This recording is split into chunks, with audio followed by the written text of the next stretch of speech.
The West Philippine Sea has once again become a flashpoint, drawing the eyes of the world to its contested waters. This region, rich in resources and strategic value, has long been a source of tension between neighboring countries, but recent events have pushed it to the brink. What was meant to be a routine resupply mission to the BRP Sierra Madre at Ayungin Shoal quickly escalated into a dangerous standoff, highlighting the ever-present risks faced by Filipino sailors and Marines stationed on the aging vessel. Chinese Coast Guard vessels aggressively blocked the Philippine supply boats, using intimidating tactics and close-quarter maneuvers.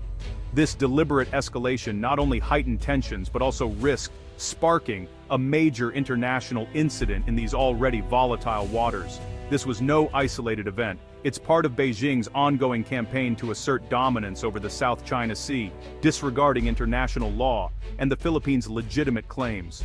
Such confrontations have become alarmingly frequent, creating a climate of uncertainty and fear for those who depend on these waters. The use of water cannons and risky maneuvers against unarmed Filipino vessels was caught on camera, sparking global outrage. The footage, widely shared on social media and news outlets, showed the sheer imbalance of power and the dangers faced by the Philippine crew. These images revealed the David versus Goliath nature of the conflict, galvanizing support for the Philippines and exposing China's true intentions. The bravery of the Filipino sailors, standing firm in the face of overwhelming odds, became a symbol of resistance and national pride.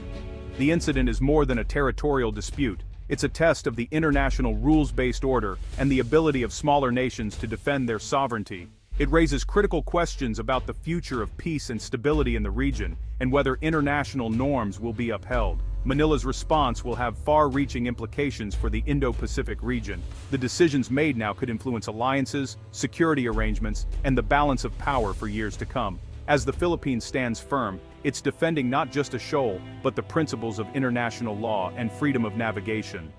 The nation's resolve sends a message to the world that even smaller countries can stand up for their rights and the rule of law.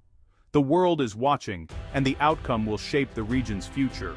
What happens at Ayungin Shoal could set a precedent for how disputes are resolved or inflamed across the globe. In a decisive response to recent developments, Defense Secretary Gilberto Teodoro Jr. delivered a forceful condemnation of China's actions, making it clear that the Philippines will not stand idly by. He described these actions as not only illegal and uncivilized but also as a direct affront to the sovereignty of the nation. With unwavering resolve, he rejected Beijing's narrative, labeling the Chinese maneuvers as coercion and a blatant violation of international law, which cannot be tolerated. Teodoro emphasized that Ayungin Shoal lies well within the Philippines' exclusive economic zone, as affirmed by international courts, underscoring the legitimacy of the country's claims. He warned that China's attempts to impose its own rules threaten not just the Philippines, but the entire region's stability, potentially leading to broader conflicts. The defense secretary called for a modernized military and stronger alliances, recognizing the need for a robust defense posture in these challenging times.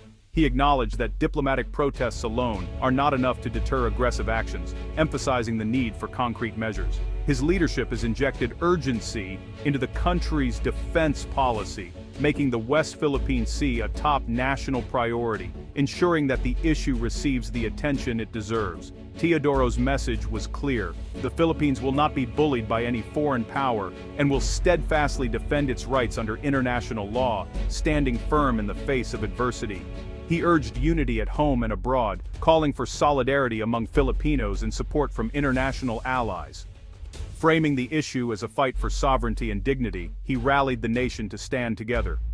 The country is determined to protect what is rightfully its own, ensuring that its territorial integrity is respected and upheld.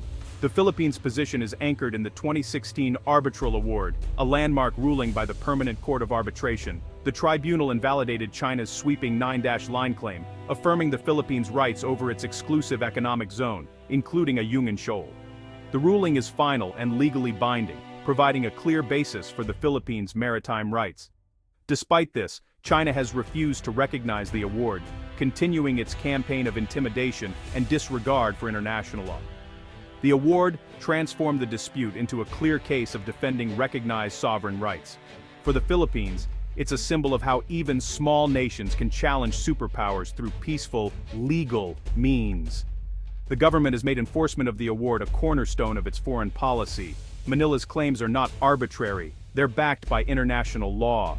China's actions are part of a calculated strategy known as lawfare, using legal rhetoric and domestic laws to justify its expansion. By crafting new rules and presenting them as legitimate, China seeks to reshape international norms in its favor, blurring the line between legal argument and territorial aggression. Beijing's Coast Guard law authorizes force against foreign vessels in waters it claims, creating a veneer of legality for its aggression. This law not only emboldens Chinese patrols, but also signals to neighboring countries that China is willing to enforce its claims with force, regardless of international objections. This is paired with a massive propaganda campaign, painting the Philippines as a provocateur and distorting facts to justify China's agenda.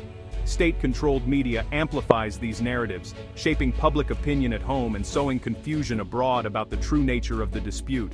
China also deploys a maritime militia, civilian vessels organized by the military, to swarm disputed areas and intimidate Filipino fishermen.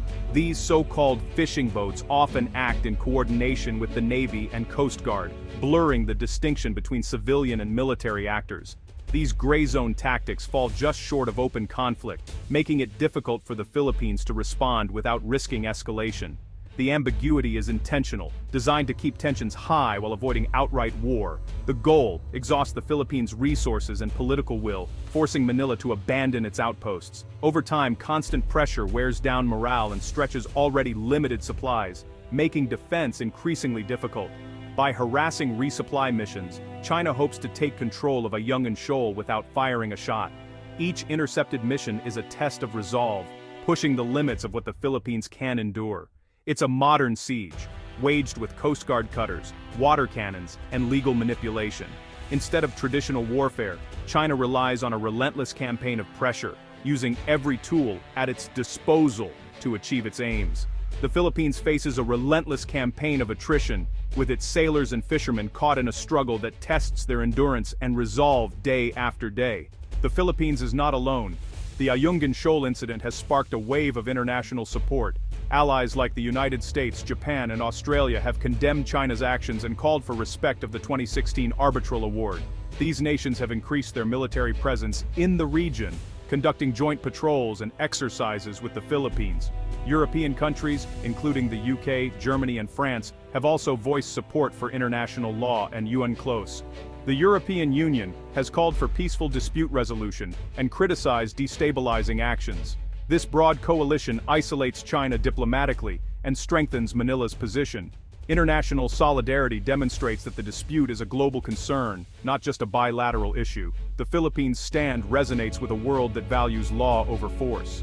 The United States' support is anchored in the 1951 Mutual Defense Treaty, which covers attacks on Philippine forces in the South China Sea. U.S. officials have made clear that any armed attack on Philippine vessels triggers the treaty, serving as a strong deterrent to Chinese escalation. Washington backs its words with action, condemning China's maneuvers, sharing intelligence, conducting joint patrols, and providing military aid. European powers, though less militarily present, have shown solidarity by championing freedom of navigation and occasionally sending naval vessels through the region.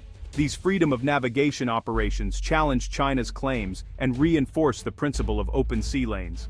The united stance of Western powers sends a message. China's actions threaten not just the Philippines, but the global commons.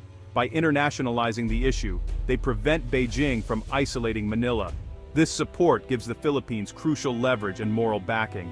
Behind the headlines, ordinary Filipinos bear the brunt of the conflict. For generations, fishermen have relied on these waters for their livelihood and identity. Now, they face constant harassment, boats rammed, catches confiscated, and threats from Chinese vessels.